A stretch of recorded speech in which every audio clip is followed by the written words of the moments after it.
नमस्कार, यो AB news खबरको संकेत हो। अहिले तपाई पालिकाहरूको खबर दिने नेपालको एकमात्र खबर बुलेटिन पालिका खबरमा हुनुहुन्छ। म करिश्मा कार्की।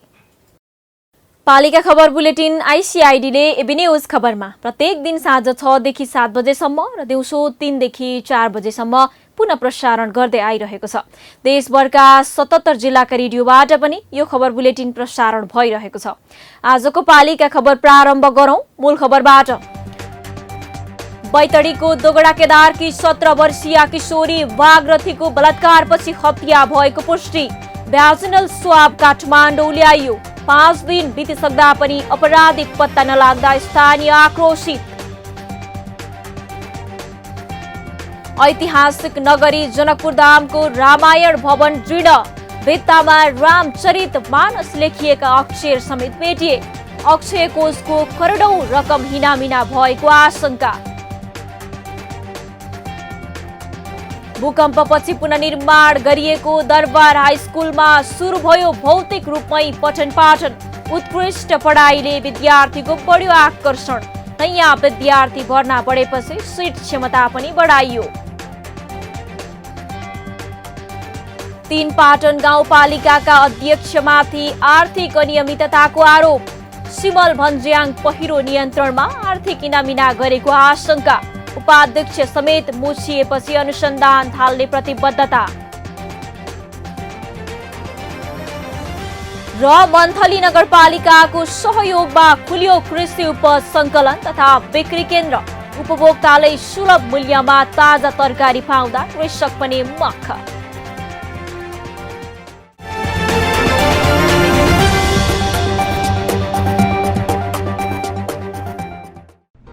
जन जनको आशा भरोसा र विश्वास हो पालिका। जनताद्वारा जनताले जनताकै लागि शासन गर्ने संयन्त्र हो पालिका। उसो भए जनताले के पाइरहेका छन्? के थिए त अपेक्षा? नेतृत्व, नीति र व्यवहार सही छ? बजेट, कार्यक्रम र अभियान पर्याप्त छन्? गरेन, भएन, हुँदैन मात्र भन्ने कि अब यसो गरौँ र यसरी गरौँ पनि भन्ने? पहरेदारी र खबरदारीसँगै अब दिशानिर्देश गर्नु छ। हाम्रो स्थानीय सरकारलाई सचेत गराउने हाम्रै समाचारले हो। अब अट्नेछ सबैको खबर। यो हो पालिका खबर।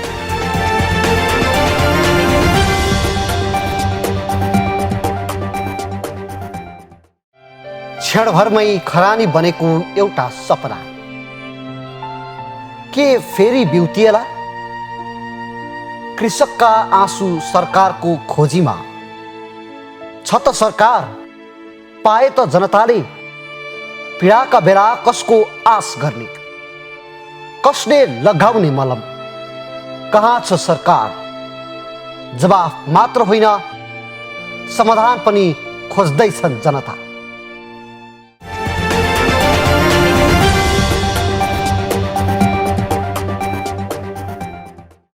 पालिका खबर अब विस्तारमा।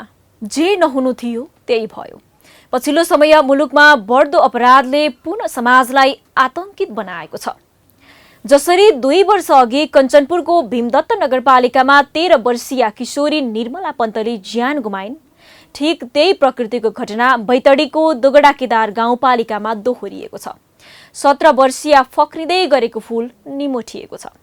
एक्ली आमाको काखमा निदाउने, बुवाको मृत्युपछि देखेका सपना साकार पार्ने चाहना पूरा नहुने गरी अस्ताएकी छन्। हत्या भएको 6 दिन बितिसक्दा पनि अझै केही पत्ता नलाग्नुले स्थानीयमा थामी नसक्नुको आक्रोश बढ्दै गएको छ। बैतडीबाट पालिका खबरदाता सिपी लोहियाको एक रिपोर्ट।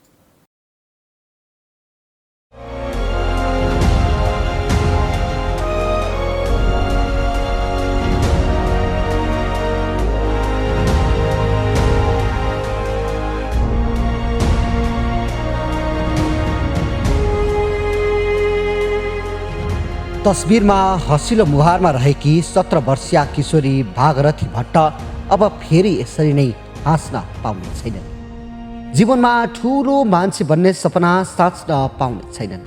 परिवारले देखेका हरेक इच्छा र आकाङ्क्षा पुरा गर्न पाउने छैनन्।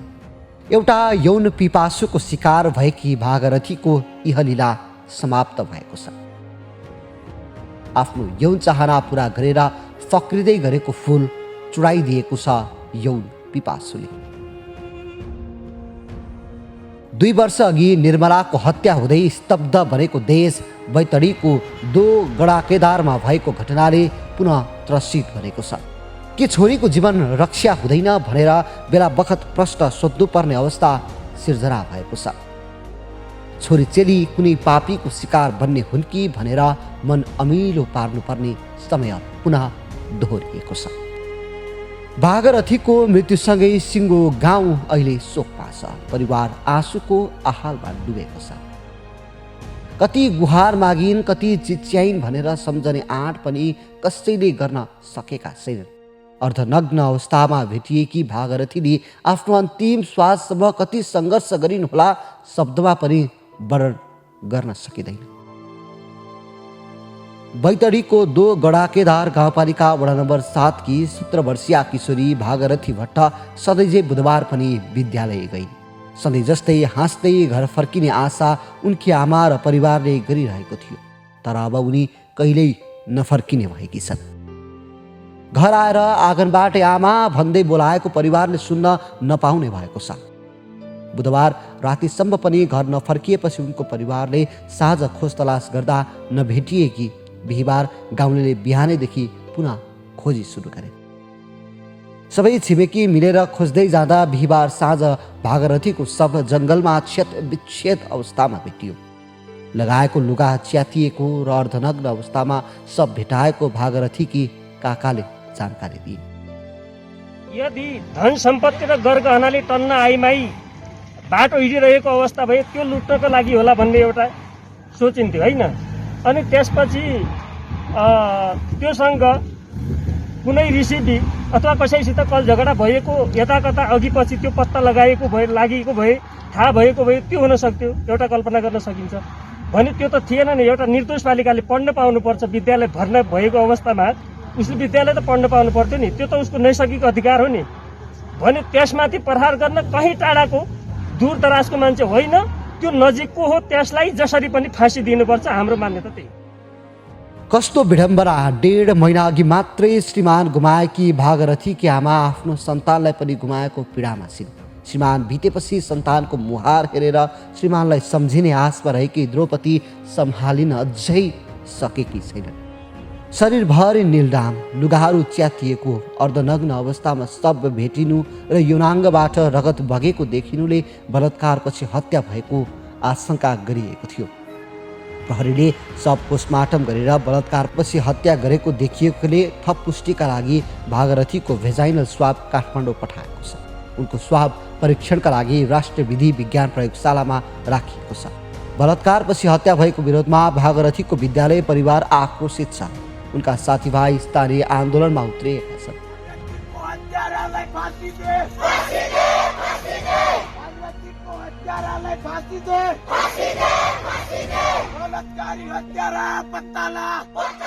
भागरथीको परिवारलाई न्याय दिलाउन माग गरिरहेका छन्।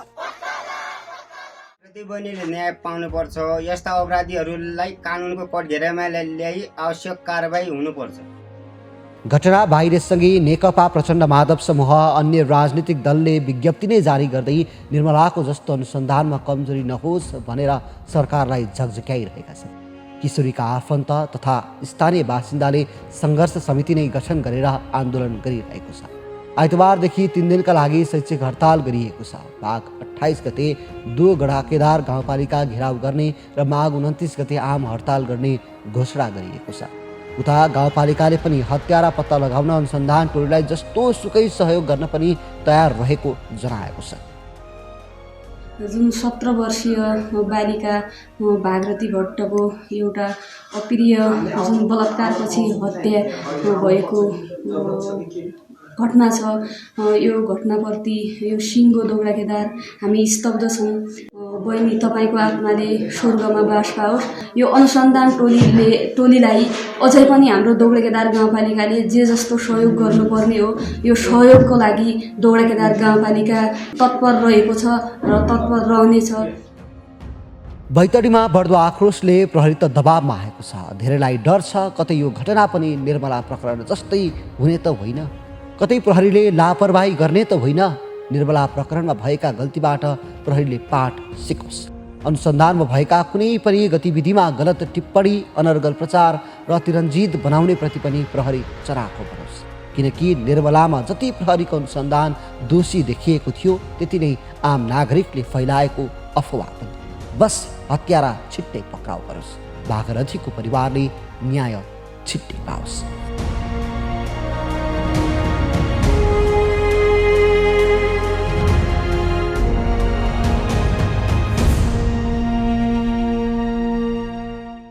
नेपाल भारत बीच ऐतिहासिक एवं धार्मिक सम्पदा स्थापना गर्ने नेपालको धनुषा जिल्लाको जनकपुर धामको अवस्था दिन प्रतिदिन दयनीय बन्दै गएको छ। जानकी मन्दिरको मात्र नभई त्यससँग जोडिएका अन्य धार्मिक सम्पदाको अवस्था नाजुक बन्दा पनि कसैको ध्यान गएको छैन।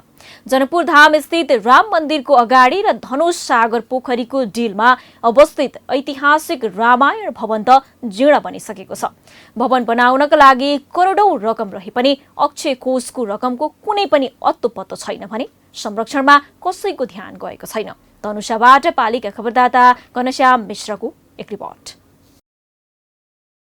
यो जनकपुर धाम स्थित राम मन्दिरको अगाडि र धनुष सागर पोखरीको डिलमा अवस्थित ऐतिहासिक रामायण भवन हो। भवन भन्दा पनि यो खण्डहर बन्दै गएको छ।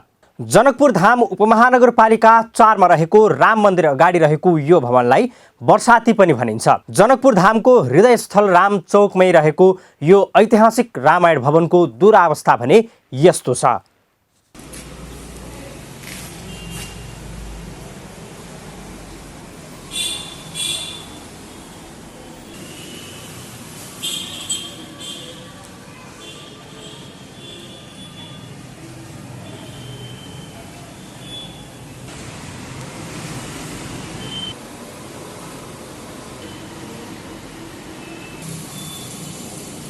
रामायण भवनको भित्री भित्तामा रामचरितमानस लेखिएको छ भने सीतारामको विवाहसँग सम्बन्धित तस्बिरहरू कुँदिएका छन्। केही वर्ष अगाडिसम्म रामायण भवन श्रद्धालु भक्तजनहरूको लागि आकर्षणको केन्द्र थियो। जनकपुर धाम आउने पर्यटकहरू जानकी मन्दिर, राम मन्दिर, राजदेवी मन्दिरमा पूजा गरेपछि रामायण भवनमा समेत पूजा आराधनाका लागि पुग्ने गर्थे। तर अचेल भवन सर्वसाधारणका लागि बन्द छ। रामचरित मानसका सबै अक्षरहरू मेटिन थालेका छन्। भित्ता भत्किन लागेको छ। तर कसैको ध्यान नगएकोमा स्थानीय चिन्तित हुन थालेका छन्। भवनको संरक्षण चाहिँ त्यहाँ अब ठ्याक्कै त्यसकै अगाडिपट्टि नै गुठी संस्थान छ, तपाईँलाई थाहा भएको कुरा हो। अब त्यो गुठी संस्थानकै अगाडिको भवन त्यस्तो जीर्ण अवस्थामा छ।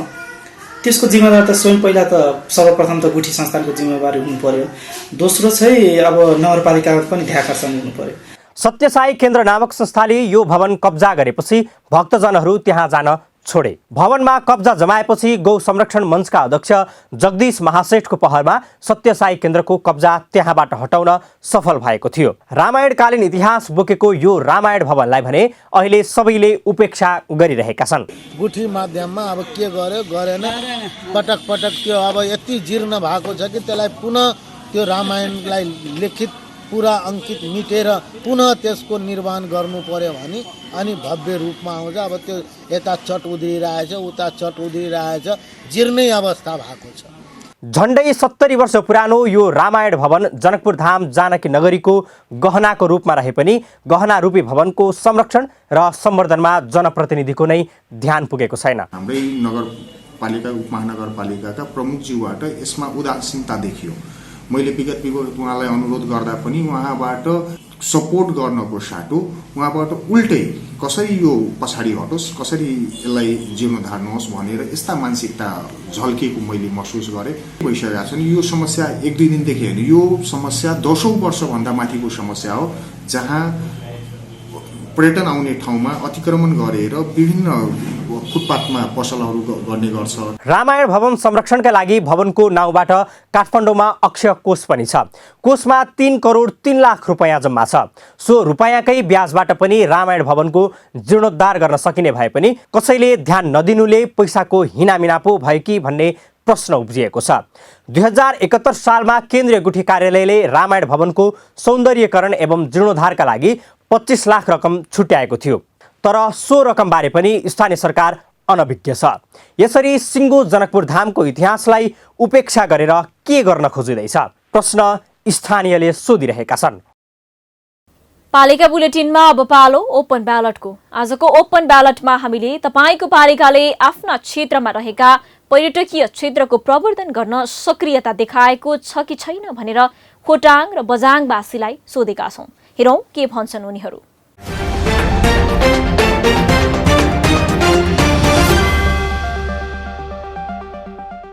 पर्यटन वर्ष मनाउने क्रममा जेपीके नगरबाट चाहिँ सुरुवात गरिएका थिए र ती दिनहरू अहिले चाहिँ स्थानीय सरकार भइसकेपछिको अवस्थामा के कहाँ भएको छ केही पनि बुझ्न पाइएको छैन र तत्कालीन अवस्थामा अहिलेको स्थानीय सरकारले चाहिँ पर्यटनहरूका लागि टिका जुन हाम्रो 26 पाटभिराको जुन हाइएस्ट डाँडो भनेर चिनिन्छ त्यहाँ टिका जानका लागि एउटा पर्यटन बाटो ट्र्याकिङ खोल्ने कि भनेर एउटा अवधारणासम्म ल्याएको जस्तो मैले महसुस गरेको छु। पहिलाको भन्दा अहिले हाम्रो गाउँठाउँमा पर्यटकहरूको सङ्ख्या बढ्दै पनि गएको छ र त्यसको लागि अहिले त्यहाँ चाहिँ होमस्टेको व्यवस्था पनि भएको मैले देखेको छु र खाना बस्नको लागि अलि पहिलाको भन्दा जुन 4-5 वर्ष अगाडि जो देखिन्थ्यो त्योभन्दा अलि राम्रो सुविधा पनि भएको छ। जसरी जुन जय पृथ्वी नगरपालिकाले जुन पर्यटन भित्याउनका लागि पर्यटनलाई चाहिँ व्यवसायीकरणलाई अगाडि बढाउनका लागि जसरी केही योजनाहरू तय गर्नुपर्ने थियो केही पनि गरेको जस्तो लाग्दैन। डाँडामाथि अर्को चाहिँ टावर बनाउने कामहरू भइरहेको छ।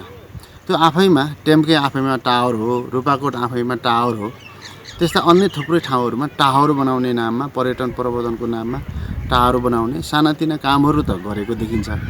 तर जुन हिसाबले पर्यटकलाई आकर्षण गर्ने र साँच्चीकै पर्यटकको विकास गरौँ भनेर योजनाबद्ध ढङ्गले पालिकाहरूले काम गरेको देखिँदैन। खासमा स्थानीय सरकार आफैमा सरकार हो, एउटा पावरफुल सरकार हो। उसले पर्यटन क्षेत्रको विकासको लागि लगानीको निम्ति ऊ आफै कार्यक्रम बनाउन सक्ने, कानुन बनाउन सक्ने ठाउँमा छ, तर पनि उपलब्धिमूलक ठाउँहरूमा लगानी हुन सकेको छैन। खास गरेर विज्ञताको अभावले पनि होला। रूपाकोटमा जोगरी नगरपालिकाको कुरा गर्ने हो भने हाम्रो यस नगरपालिकामा थुप्रै ऐतिहासिक ठाउँहरू छन्। त्यो ठाउँहरूको प्रवर्धन र विकास हुन्छ भन्ने हामीले पनि एउटा चासो एउटा विश्वास व्यक्त गरेको थियौँ। तर जुन रूपमा हामीले यहाँका नागरिकहरूले हामीले अपेक्षाअनुसार तपाईँको स्थानीय तहको जो प्रतिनिधिहरू हुनुहुन्छ उहाँहरूले पर्यटन क्षेत्रमा त्यस्तो धेरै राम्रो अपेक्षाअनुसार तपाईँको काम भूमिका निर्वाह गर्न सक्नु भएको छैन।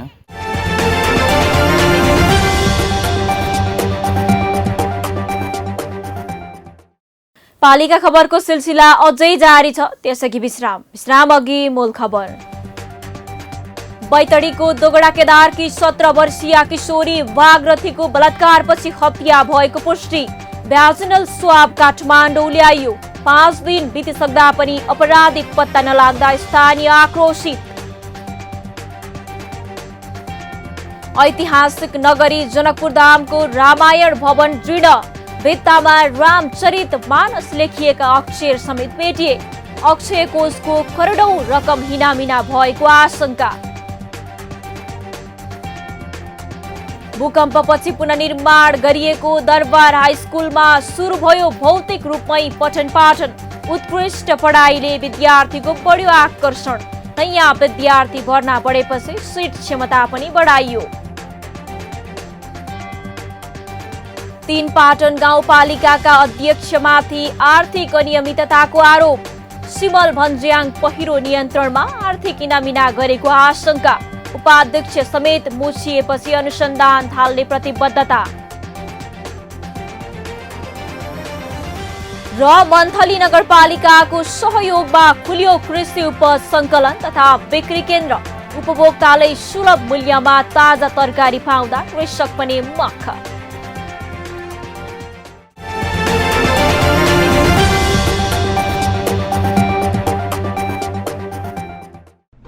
जन जनको आशा भरोसा र विश्वास हो पालिका। जनताद्वारा जनताले जनताकै लागि शासन गर्ने संयन्त्र हो पालिका। उसो भए जनताले के पाइरहेका छन्? के थिए त अपेक्षा? नेतृत्व, नीति र व्यवहार सही छ?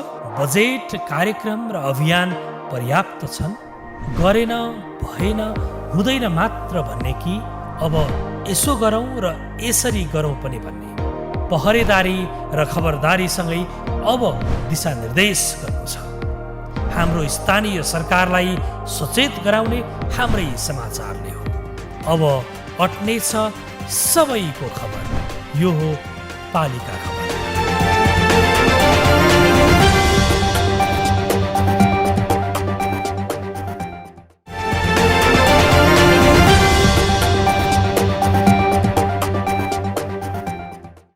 एक 167 वर्षको इतिहास बोकेको दरबार हाई स्कुलमा 5 वर्षपछि अध्ययन सुरु भएको छ।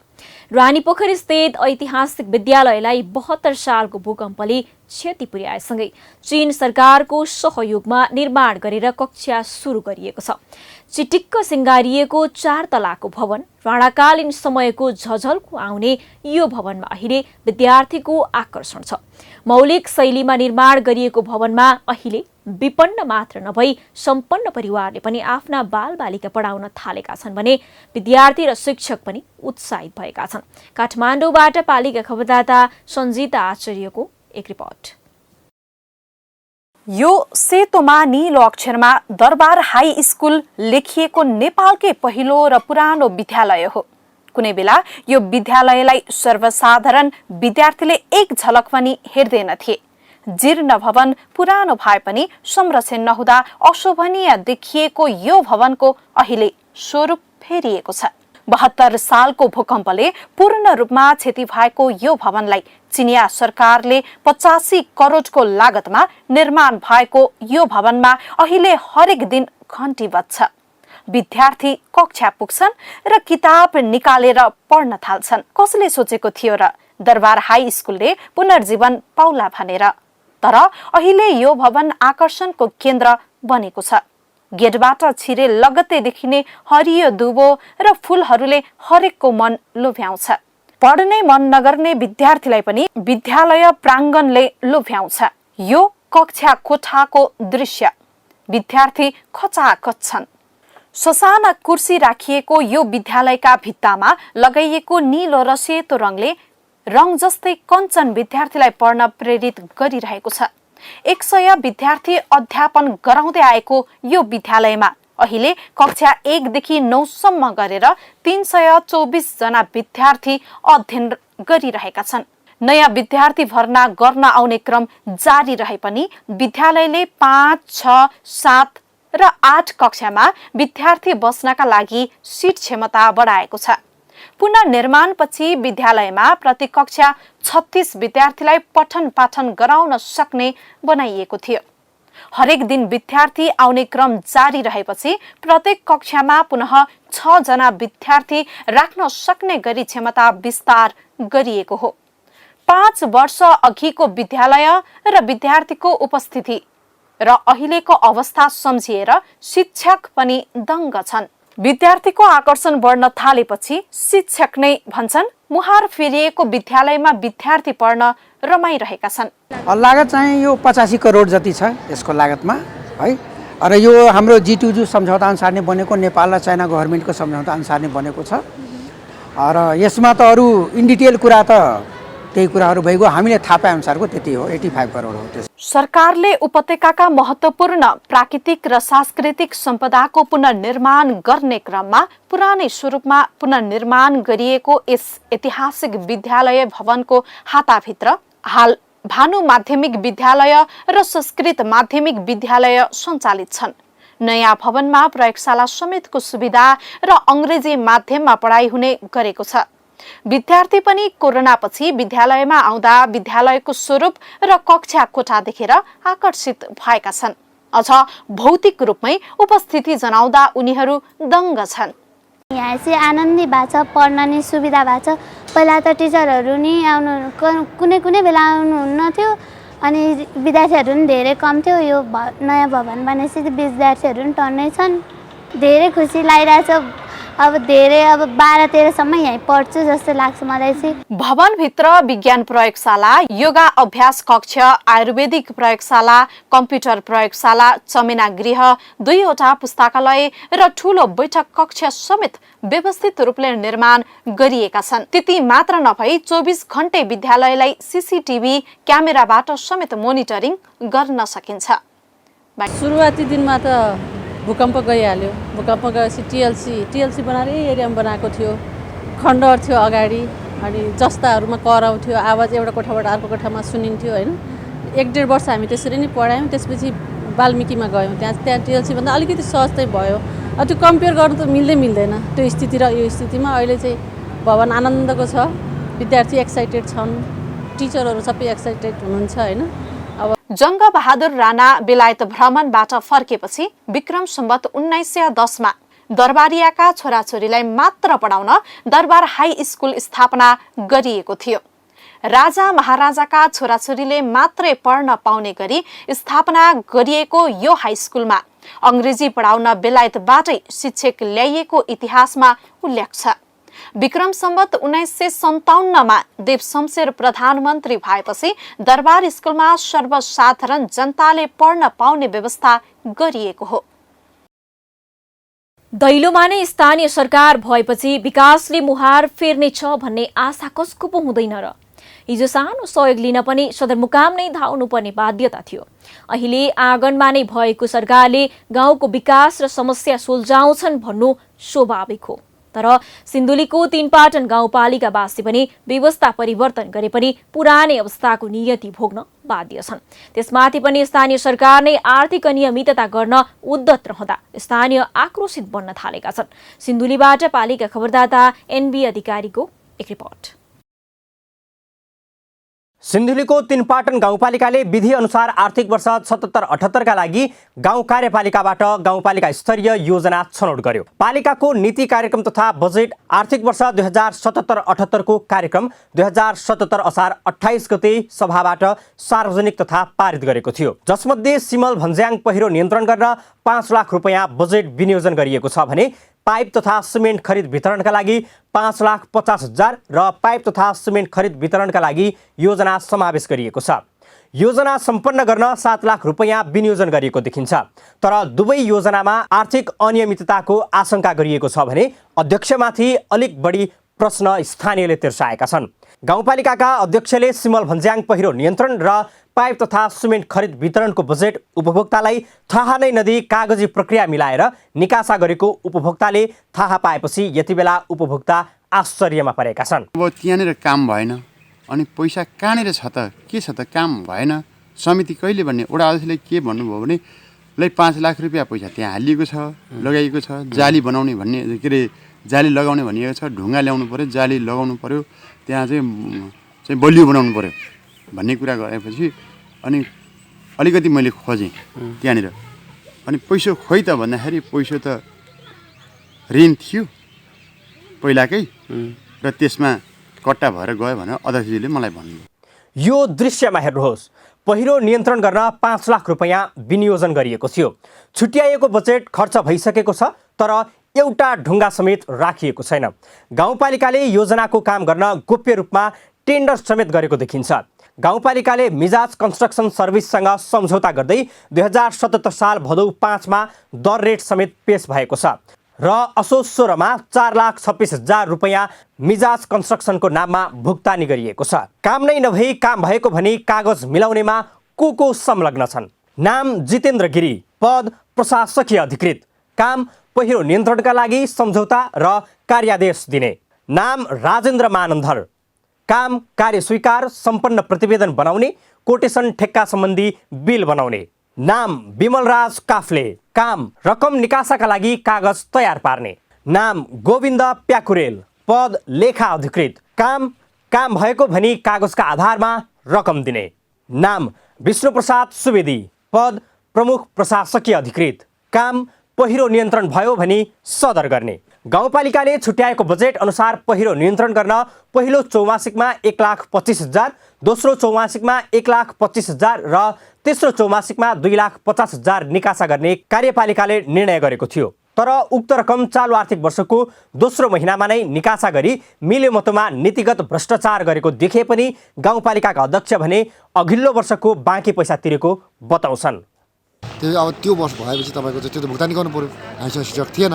त्यसपछि अब मैले 7 लाख रुपियाँ पैसा त्यो सेवा पैसा राखेँ र साउन पछि पनि त फेरि मान्छेहरू के आयो, पाइप चाहियो, सिमेन्ट चाहियो भनेर त्यो भएपछि फेरि अलिअलि तपाईँको चाहिँ त्यो साथीहरूलाई गाउँ साथीभाइलाई दिएर त्यो भुक्तानी भएको छ 5 लाख बराबरको। अझै पनि मलाई लाग्छ अस्ति म भन्नुहुन्थ्यो 1,81,000 कतिको बाँकी वर्ष अझै तपाईँको भनेर भन्नुहुन्थ्यो। मैले त्यसरी चाहिँ स्टोर किपर हाम्रो साथी जो हुनुहुन्छ स्टोर हेर्ने उहाँ मार्फत त्यहाँ हेर्नुहोस् सबै डकुमेन्ट मिलाउनुहोस् त्यसपछि उहाँको भुक्तानी गरिदिनुहोस् भनेर हामीले आदेश गर्ने हो। यता अध्यक्षले गरेको विषयमा उपाध्यक्ष भने अनभिज्ञ छिन्। कुनै पनि जानकारी नपाएको भनाइ उनको छ र स्थानीय स्तरबाट आएको गुनासोबारे अध्ययन गर्ने बताउँछिन्। त्यहाँका जनताहरूले चाहिँ भनेको त्यहाँ जनताहरूले चाहिँ के भन्नुभयो भने त्यहाँ चाहिँ जाली लगाउने तलबाट जाली उठाएर चाहिँ अनि पहिरो चाहिँ त्यहाँ हाल्दाखेरि चाहिँ अलिक दीर्घकालीन हुनसक्छ। त्यहाँले चाहिँ धेरै दुःख दिइरहेको अवस्था छ। बर्खा लागेपछि दुःख दिएको अवस्थामा चाहिँ जाली लाएर नै त्यहाँ चाहिँ अलिकति पहिरो तानेर हालिसके पछाडि चाहिँ अलिकति दीर्घकालीन हुन्छ भन्ने चाहिँ आशा जनताको भइसकेपछि त्यो खालको चाहिँ अपेक्षाले पैसा हालियो। यता गाउँपालिकाका अध्यक्ष स्वयं आफैले सामान बुझ्ने र दुलाल सप्लायर्स 3 पाटन 11 चकम्केसँग फर्जी बिल बनाएर रकम निकालेको स्थानीयले आरोप लगाएका छन्। पालिकामा बस्दै नबस्ने व्यक्ति नाम एउटा थर र ठेगाना परिवर्तन गरी उनीहरूको नाममा सिमेन्ट र पाइप बुझेको फर्जी कागज बनाएर गाउँपालिकाका अध्यक्षले पैसा हिनामिना गरेको स्थानीयको भनाइ छ। जस्तो त्यस्तै अन्य अरू केसमा पनि धेरै साथीहरूसँग सम्पर्क गरियो जसको नाममा चाहिँ त्यो बिल भरपाईहरू भएको छ। उहाँहरूलाई सम्पर्क गरेर हामीले सोद्धाखेरि उहाँहरूले चाहिँ हामीले सामान ल्याए छैन भनेर भन्नुभएको छ। अब यो हामीले चाहिँ प्रष्ट रूपमा के बुझिन्छ भने गाउँपालिका अध्यक्षले आफ्नो मनोमानी तरिकाले चाहिँ कृत्य बिल बनाएर रकम निकासा गरेको। सिमेन्ट पाइप वितरण गर्न पहिलो चौमासिकमा 1,75,000, दोस्रो चौमासिकमा 1,75,000 र तेस्रो चौमासिकमा 3,50,000 रुपैयाँ खर्च गर्ने गरी विनियोजन गरेको भए पनि काम नहुँदा रकम दुरुपयोग भएको स्वयं उपाध्यक्षको गुनासो छ। उपाध्यक्षको सिमेन्ट शीर्षकमा छुट्याएको सिमेन्ट पाइप वितरण नगरेको उपाध्यक्षको भनाइ छ। यसरी स्थानीय स्तरबाट आएको आरोपलाई मेट्न गाउँपालिका अध्यक्षले जवाफ दिनै पर्छ। अनियमितताको आरोप आएसँगै उनले आफूमाथि लागेको आरोपको तथ्यसहित खण्डन गर्नुपर्छ। होइन भने नगर स्तरमा स्थानीय सरकारप्रतिको विश्वास हराउँदै जानेछ। पालिका बुलेटिनमा अब पालो पालिका टकको।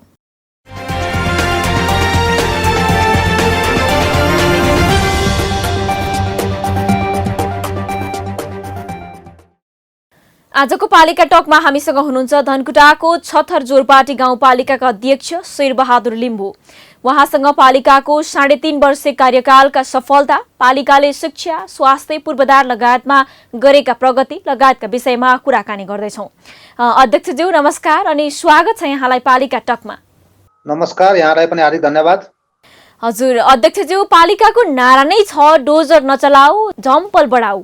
गाउँ गाउँमा डोजर आतंकले आलोचना खेपेपछि यो नारा अघि सार्नु भएको कि विकासलाई वातावरण संरक्षणसँग जोड्न चाहनु भएको अध्यक्षज्यू? यसको दुईवटा यसको महत्त्वपूर्ण पाटो छ। हजुर, एकातर्फ हाम्रो प्रविधिको प्रयोगको नाममा डोजरको प्रयोगले वातावरणलाई पनि असन्तुलन बनाएको र रोजगारी पनि गुमाएको। यहाँका बेरोजगार युवाहरू, बेरोजगार व्यक्तिहरू चाहिँ रोजगारी नपाएर प्रवेशिनु पर्ने र यहाँ चाहिँ भइरहेका विकासका कामहरूमा प्रविधिको नाममा डोजरले चाहिँ अब सबै कामहरू लिने गर्दाखेरि समस्या सिर्जना हुने भएको हुनाले रोजगारी पनि सिर्जना गर्ने, वातावरणको पनि संरक्षण गर्ने ढङ्गबाट सुरु गरे हो। हजुर अध्यक्षज्यू, कृषि र पशुपालनमा निकै आकर्षक अनुदान दिनुभएको छ। अनुदान दिन थालेपछि अब पालिका पशु र अन्नबालीमा चाहिँ आत्मनिर्भर बन्न थालेको हो। हामीले कृषि र पशुको क्षेत्रमा अलिक मान्छेलाई व्यवसायी बनाउने, स्वरोजगार निर्माण गर्ने सोचको साथ अनुदानको कार्यक्रम अगाडि बढाएका छौँ। तर अनुदानमा अनिवार्य 50% कृषकको सहभागिता हुनुपर्नेछ र मात्रै हामी अनुदान दिने गरेका छौँ। त्यस प्रकारको अनुदानबाट अब हाम्रो यो तरकारी खेतीको जोन क्षेत्र पनि भएको हिसाबले, दुग्धको पनि राम्रो उत्पादित पकेट क्षेत्र भएको हिसाबले, फलफुलको उत्पादित क्षेत्र भएको हिसाबले हामीले चाहिँ यहाँ लगानी गरेका छौँ। उत्पादन पनि सुरु भएको छ। तथ्याङ्क हजुर अध्यक्षज्यू, म अर्को विषयमा जान चाहे। कोरोनाले स्वास्थ्यदेखि विकास निर्माणसम्म ठप्प भएका छन्। यसलाई उकास्न पालिकाले चाहिँ कस्ता कार्यक्रम अघि सारेको छ बताइदिनुहोस् न। खास गरेर यो लकडाउनको कारण मान्छेहरूको रोजगारी गुमियो। कैयन मान्छेहरू चाहिँ विदेशबाट रोजगारी गुमाएर आउनु पर्यो। यहाँ पनि दैनिक रूपमा ज्याला मजदुरी गर्ने मान्छे रोजगारी गुमियो। त्यस्ताहरूलाई हामीले तत्काललाई सेवा पुग्ने गरी राहतको व्यवस्था पनि गर्यौँ। हाम्रो घरधुरीको लगभग 50% भन्दा बढी 2160 घरधुरीलाई हामीले राहत वितरण पनि गर्ने काम गर्यौँ र निरन्तर रूपमा यो काम अहिले पनि हामीले गरिरहेका छौँ। अब अस्थायी कोभिड अस्पताल हामीले उद्घाटन गरिसकेका छौँ। त्यहाँ 6 वटा बेड छ। डाक्टरको डाक्टर र 2 जना स्टाफ नर्स, 1 जना कार्यालय सहयोगी सहितको हामीले व्यवस्थापन गरेका छौँ र अहिले हामीसँग 6 बेडको आइसोलेसन सहितको अस्पतालको व्यवस्था गरेका छौँ। अन्तिममा हामी अध्यक्षज्यू निर्वाचित भएर आएपछि पालिकावासीले समेत गर्व गर्न लायक कामहरू चाहिँ के गर्नु भएको छ अलिकति बताइदिनुहोस् न।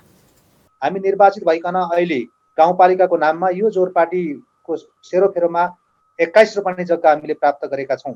यसलाई हामीले ठुलो उपलब्धिको रूपमा लिएका छौँ भने त्यो जग्गामा अहिले प्रशासनिक भवन आफ्नै हामीले 3 करोड 72 लाख ठेक्का लगाएर भवन निर्माणाधीन अवस्थामा रहेको छ।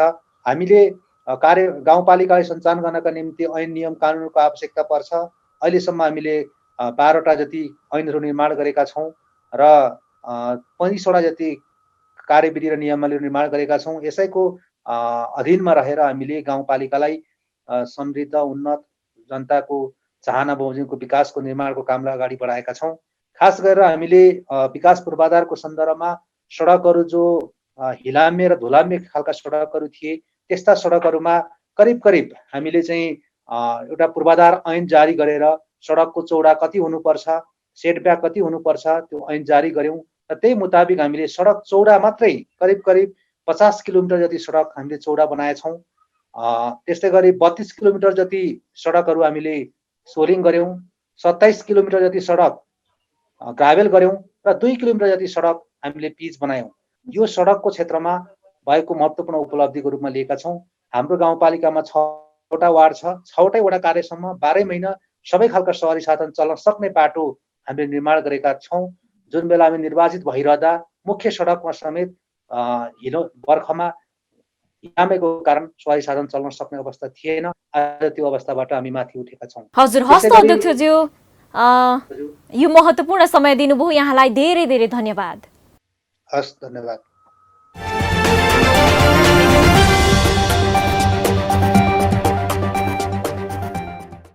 वर्षौं लगाएर किसानले उत्पादन गरेका कृषिजन्य वस्तुले सहज रूपमा बजार नपाउँदा कतिपय किसानले उत्पादन गरेका कृषिजन्य वस्तु त्यत्तिकै नष्ट गर्नु पनि बाध्यता अझै पनि छ। गाउँघरमा उत्पादित अर्ग्यानिक र ताजा कृषिजन्य वस्तु सहज रूपमा बजारसम्म आउन नसक्दा किसानले मात्र नभई उपभोक्तालाई पनि समस्या पर्ने गरेको छ। यसरी किसान उपभोक्ताले भोग्नु परेको विभिन्न बाध्यतालाई हटाउन रामेछाप जिल्लाको मन्थली नगरपालिका र पौरखी युवा कृषि सहकारीले संयुक्त रूपमा कृषि उपज संकलन तथा बिक्री केन्द्रको स्थापना गरेर किसान र उपभोक्तालाई सहयोग पुर्याउने योजना अगाडि बढाएका छन्। रामेछापबाट पालिका खबरदाता रामचन्द्र विकको एक रिपोर्ट। रामेछाप जिल्लाको मन्थली नगरपालिकामा किसानले उत्पादन गरेका कृषिजन्य वस्तुलाई सहज रूपमा बिक्री गर्न र उपभोक्तालाई ताजा कृषिजन्य वस्तु सुलभ मूल्यमा उपलब्ध गराउन मन्थली नगरपालिका र पौरखी युवा कृषि सहकारीले कृषि उपज संकलन तथा बिक्री केन्द्रको स्थापना गरेका छन्। मन्थली नगरपालिकाले फलफूल तथा तरकारी मूल्य श्रृङ्खला विकास परियोजना मार्फत 6,50,000 सहयोग गरेपछि पौरखी युवा कृषि सहकारी संस्थाले कृषि उपज संकलन तथा बिक्री केन्द्र सञ्चालनमा ल्याएको हो। यसरी सदरमुकाम समेत रहेको मन्थली नगरपालिका वडा नम्बर 1 मा थोक बिक्री केन्द्रको रूपमा रहने गरी स्थापना गरिएको कृषि उपज संकलन तथा बिक्री केन्द्रले किसान र उपभोक्तालाई सहयोग पुग्ने नगरपालिकाले अपेक्षा गरेको छ। विशेष गरी तरकारी र फलफुललाई जोड दिनका निम्ति हाम्रो त्यो कार्यक्रम सञ्चालित छ। किसानहरूले गरेको उत्पादनलाई बजारसम्म ल्याउने र थोक विक्रेताको रूपमा चाहिँ हामीले पौरखी कृषि सहकारी संस्थालाई चाहिँ त्यो जिम्मेवारी दिएका छौँ। 6,50,000 मन्थली नगरपालिकाको लगानी भएको छ। हाम्रो जस्तो फुलासीबाट तरकारी आउँछ, मुगिटारबाट तरकारी आउँछ, चिसापानीबाट तरकारी आउँछ, सालुबाट तरकारी आउँछ, विभिन्न ठाउँबाट तरकारी आउँछ। अहिले तरकारी बिक्री केन्द्रहरू व्यवस्थित नहुँदाखेरि चाहिँ के हो भयो भने किसानहरूले पसल गएर बेच्नुपर्ने। उत्पादित वस्तुको बिक्री वितरण गर्न नपाउँदा किसान निराश भएर कृषि पेसाबाट नै पलायन हुने सम्भावना बढ्दै जाँदा कृषि उपज सङ्कलन तथा बिक्री केन्द्रको सुरुवात गरिएको पौरखी युवा कृषि सहकारीको भनाइ छ। स्थानीय स्तरमा उत्पादित भएको जुन कृषि उपज छ, तरकारीहरू छन्, जुन कृषकले उत्पादन मरिमरि दुःख कष्ट गरेर उत्पादन गर्छ तर बिक्री वितरण गर्ने अवस्था छैन। अब यहाँका व्यापारीहरूले चाहिँ सिजनमा तराईबाट सामान आयो भने यहाँका कृषकको नकिनिदिने, जब तराईका सामान रोकिन्छ तब यहाँका कृषकको घर उठाउने एउटा तरकारी ल्याउने एउटा जुन वातावरण छ त्यो वातावरण त्यस्तो वातावरण क्रिएट नहोस् भनेर चाहिँ हामीले यो सुचारू गरेका हुन्। महिनौको दुःखले उत्पादन गरेको कृषिजन्य वस्तु कृषि उपज सङ्कलन तथा बिक्री केन्द्रले सहजै किनिदिएपछि किसानलाई राहत मिलेको छ। उता ताजा अर्गानिक कृषि उपज एवं तरकारी सस्तो मूल्यमा एकै ठाउँ पाउँदा उपभोक्तालाई समेत सहज भएको छ। कृषि उपज सङ्कलन केन्द्रमा तथा बिक्री केन्द्रमा चाहिँ बजारको भन्दा केही मूल्यहरू सुलभ सरल र बजारमा अब विभिन्न बाहिरी जिल्लाबाट आउँछ भने यहाँ चाहिँ आफ्नै रामेछापमा उत्पादित अर्ग्यानिक तरकारीहरू चाहिँ पाउँछौँ। बजारको रोडहरूमा जुन राखिएको तरकारीहरू धुलो र विभिन्न प्रदूषित हुन्छ भने यहाँ चाहिँ धुलो पनि कम र दूषित रहित हुनाले चाहिँ ग्राहक वर्गहरू चाहिँ यहीँ आएर लिँदा उत्तम हुन्छ। बाहिरभन्दा अलिक सस्तै पाउँछ अनि त्यही पनि राम्रो पाउँछ यहाँ, अनि त्यही भएर आएको। 10-20 रुपियाँ नै फरक पर्दो रहेछ। अब काउली अन्त बाहिर किनभने 50-60 भन्छ, यहाँ 30 रुपियाँ किलो रहेछ। त्यही पनि अरूभन्दा मिलाएरै अब गोलबाट अरूतिर बाहिर 50 रुपियाँ, यहाँ 30 रुपियाँ। मन्थली नगरपालिकाको आर्थिक सहयोगमा पौरखी युवा कृषि सहकारीले सञ्चालनमा ल्याएको कृषि उपज सङ्कलन तथा बिक्री केन्द्रमा किसानले उत्पादन गरेका कृषिजन्य वस्तु नियमित ल्याउन र उपभोक्ताले पनि नियमित खरिद गरेर कृषि उपज सङ्कलन तथा बिक्री केन्द्रलाई दिगो बनाउन जरुरी देखिन्छ। पालिका बुलेटिनमा अब पालो पालिकामा आजको। आज दिनभर कुन पालिकामा के भयो, सहकर्मी सन्तोष पोखरेलको साथमा पालिकामा आज।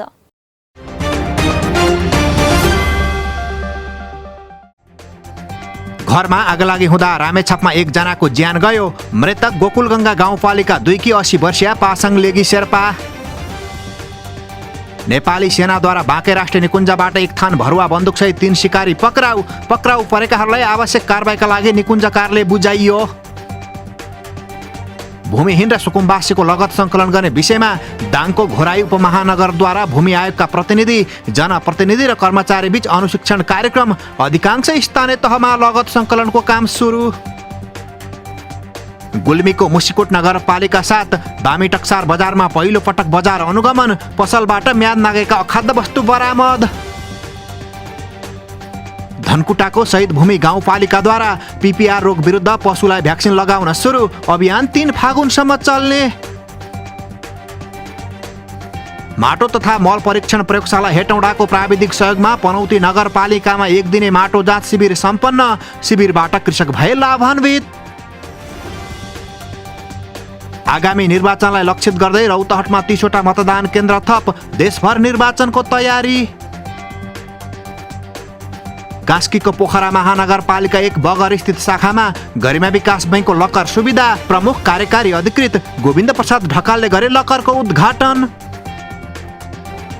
सरकारले सोनाम लोछारको अवसरमा 30 माघमा सार्वजनिक बिदा दिने मन्त्री परिषद बैठकले गर्यो यस्तो निर्णय। गुल्मीको रेसुङ्गा नगरपालिकाद्वारा पानीको समस्या टार्न नगरवासीलाई अनुदानमा ट्याङ्की वितरण। 240 घर धुरीले पाए ट्याङ्की।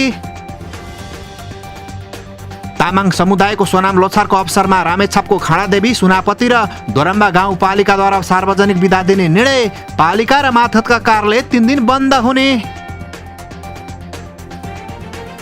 बाँकेको राप्ती सोनारी गाउँपालिकालाई पूर्ण खोप पालिका घोषणा। जिल्लालाई नै फागुनभित्र पूर्ण खोपयुक्त जिल्ला घोषणा गर्ने तयारी।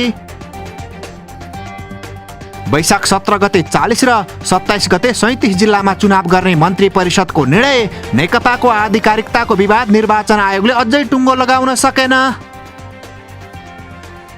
ताप्लेजुङको फक्ताङलुङ गाउँपालिका 7 ओलाङ चुङ्गोला केन्द्रबिन्दु भएर 5.4 रेक्टर स्केलको भूकम्पको धक्का। स्थानीय त्रसित। नवलपुरको गैंडाकोट नगरपालिका 12 मोतीपुरमा घरायसी विवादमा दुई पक्षबीच कुट्टाकुट हुँदा 5 जना घाइते, कुटपिटमा परि 17 वर्षीय एक युवा गम्भीर घाइते। बैतडीको दोगडा केदार गाउँपालिका 7 की 17 वर्षीय भागरथी भट्टको बलात्कारपछि हत्या गरिएपछि दोषीलाई कारबाहीको माग गर्दै बैतडी सहित देशभर प्रदर्शन। बलात्कारपछि हत्या भएको पोस्टमार्टम रिपोर्ट सार्वजनिक। माइत आएकी छोरीलाई गोली हानेर हत्या गर्ने र घरमा आगो लगाएर फरार रहेका बैतडीको पुर्चौडी नगरपालिका 10 का धनसिंह महरा पक्राउ। प्रहरीले कारबाही प्रक्रिया अघि बढायो। मकवानपुरको हेटौँडा उपमहानगरपालिकामा तेस्रो राष्ट्रिय बेटी सम्मेलन सुरु। सम्मेलन 29 माघसम्म चल्ने। रुकुम पूर्वको सिस्ने गाउँपालिकाद्वारा छोरी बिमा कार्यक्रम सुरु। हरेक छोरीको नाममा 5-5 हजार रुपैयाँ गाउँपालिकाले नै जम्मा गरिदिने। र रूपन्देहीको तिलोत्तमामा भएको सवारी दुर्घटनामा परि कलाकार पूजा गहतराजको मृत्यु।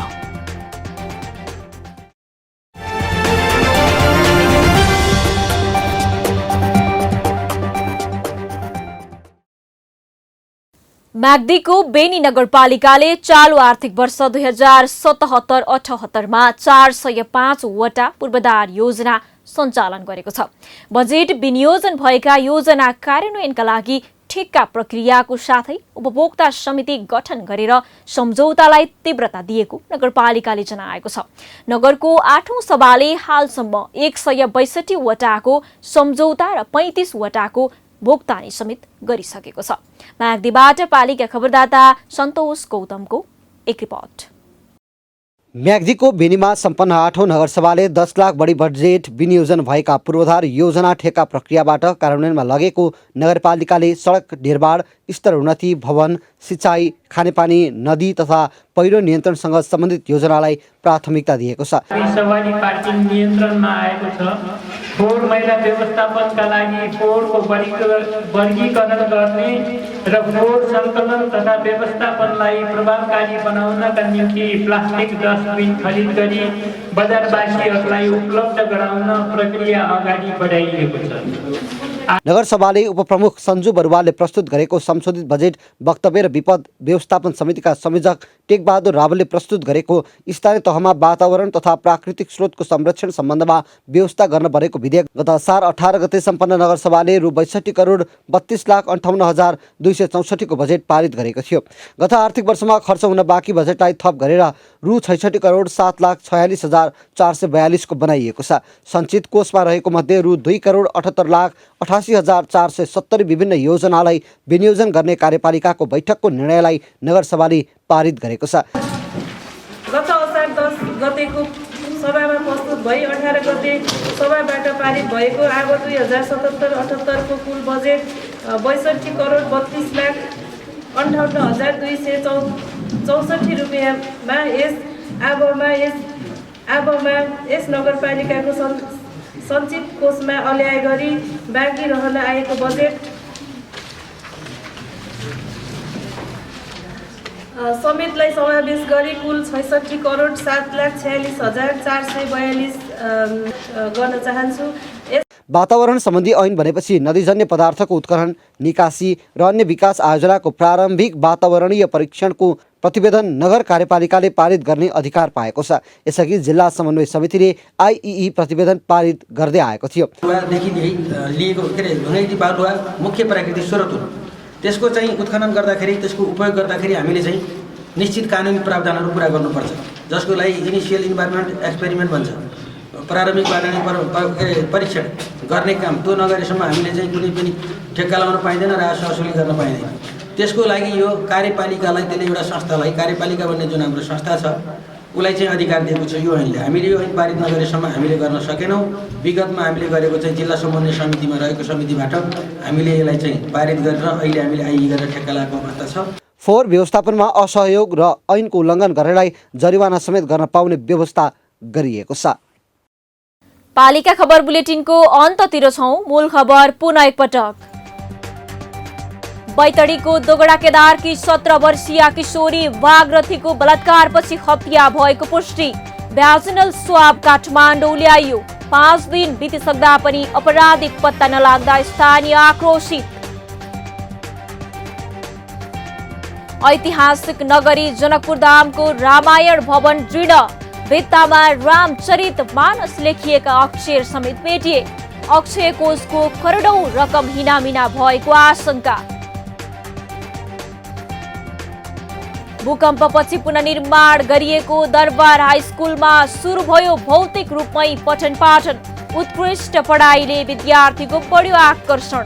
नयाँ विद्यार्थी भर्ना बढेपछि सिट क्षमता पनि बढाइयो।